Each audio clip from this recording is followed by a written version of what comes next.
Yes, good morning once again, my dear traditions, and this is again Teacher Anna, your learning partner. Now, we have learned last week, Unit 3, Lesson number 1. Now, we are going to learn Lesson number 2, which is about autobiographical narratives, which I talk autobiography, memoir, diary, and journal. So, there is a wide variety of autobiographical narrative, ranging from the intimate writings made during life that were not necessarily intended for publication, including diaries, journals, memoirs, and reminiscence, reminiscences or reminiscence. So, to the formal autobiography. So that is the key concept of this one. So this one is your story, and it should be an intimate writing. So at the end of the lesson, or at the end of this lesson, guys, we're expected to first define, form one another the various types of autobiographical narratives like the autobiography, memoir, diary, and journal. So for number 2, we also have compose a journal entry containing at least 5 well-written paragraphs. So at the end of this lesson, guys, you are going to define autobiographical narratives, autobiography, memoir, diary, and journal. And then you are also going to make a journal entry containing at least 5 well written paragraphs. Now let's go to the first part. So let's try to know what is autobiography. So, autobiography versus biography. When we say biography, it talks about third person point of view. So, hindi uh, hindi yung may-ari ng story yung nagsasalita. Kumbaga, it is just a third person point of view. Like for example, she was an artist, just like that. While the autobiography is the first person point of view, meaning yung nagsusulat is it is his or her story. Okay, that's why here in the example, my story. So, according to dictionary, guys, of literary terms, an autobiography is an account of one's own life, generally continuous narrative of major events. So it can be defined as the biography of oneself narrated by oneself. So it can also be defined as biography of oneself, meaning yung o storya ng iyong buhay na ikaw mismo ang nagsusulat. So within the context of the second definition, the autobiography can be considered as nothing more than a subspecies of the biography. So subspecies, yes, a biography, which etymologically comes from the Greek word bios, which mean write, and graphen, which mean to write. Okay, biography. We have bio means life and graphen means to write. So, although it has no prescribed pattern or structure, there are roughly 4 different kinds of autobiography. So, naay upat ka klase nga biography or autobiography, guys. So, we have the thematic, so it has themes, or is it religious? Is it intellectual? And fictionalized. So, literary critics and editors of anthologies specializing in the study of autobiographical narratives, have a medley of interesting insights regarding this type of creative nonfiction. Prose. So, autobiographical narratives, guys, are fictions in the sense that the narrator imposes his or her order on the ebb and flow of experience and gives us a false sense of certainty and finality about causation in life, yet they are not fictions but accounts of real lives. So, lived in a specific time and place, windows on the past. Okay, so what happened in the past or important part of your life. So you that is the one or that is the experiences that you are going to write in your autobiography. Okay, so that is an autobiography. Now let's go to the next one. So let's learn more about memoir. So memoir are among the more informal forms of autobiographical narrative. The memoir is one of the most often confused with the formal autobiography. So makonfuse usahay ang formal autobiography ug ang memoir. But actually they are different. But they are also both concerned with the telling of the author's life.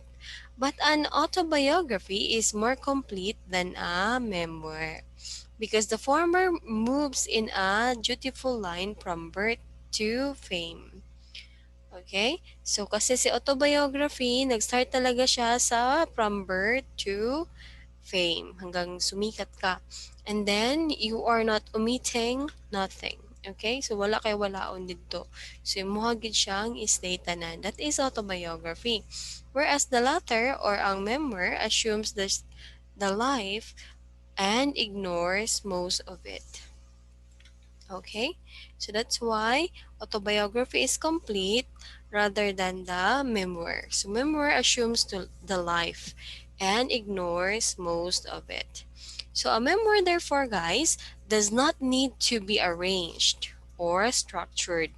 Kahit hindi siya structured kasi kahit hindi siya arranged, pwede sa memoir is a strictly chronological order like the autobiography. Dili po pareha sa autobiography na strictly we should follow chronological order and can be written in a fragmentary or dispersed style. So meaning part lang siya, like important part lang imuhang isulat. That is for memoir. But the act of remembering is also important in the narrative of memoir, since the name of this literary genre is derived of the French word mémoire or memoir, which means memory or reminiscence.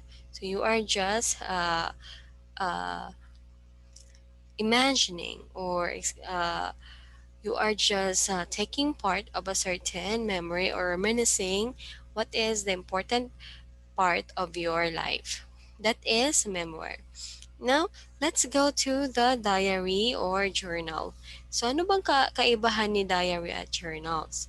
So, actually, guys, diary and journals as autobiographical narratives have been very popular for thousands of years and have been deployed by different types of people for writing and recording personal experiences, thoughts, and feelings.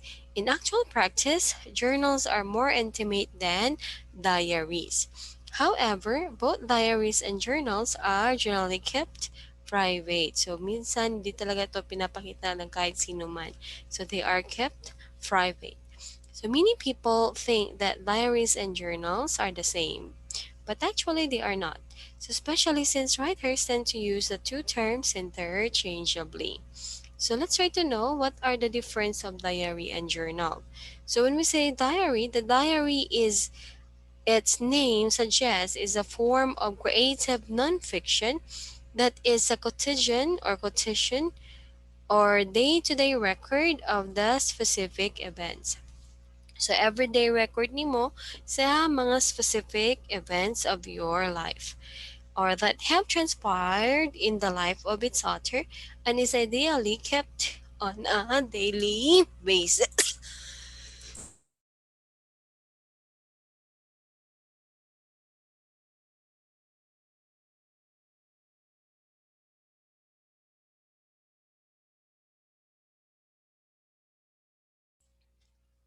Okay, excuses. Now, that is a diary. So they usually exercise their right to choose and select which parts are to be included like yung mga masasamang pangyayari ba nung araw na yun or mga masasayang pangyayari sa araw na yun. So we also have the journal, guys. So the journal is a form of autobiographical writing. So when we say journal, it is more intimate than a diary.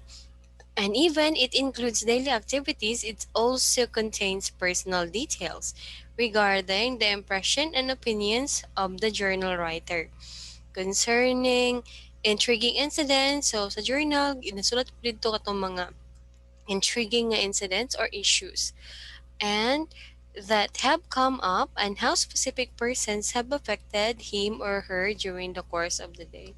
So, ang journal kasi is typically very expressive. So, gina-express gini mo dito and most likely it is a complete form of autobiographical writing. And then, that's why it's very confidential kasi sinasabi mo din doon or sinusulat mo doon yung mga expressions mo are very expressive. And then, confidential, a receptacle of the author's innermost thoughts. So, ito yung innermost thoughts talaga ng author. So, that is journal.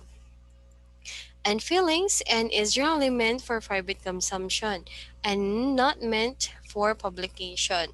So, a journal talaga has no prescribed format.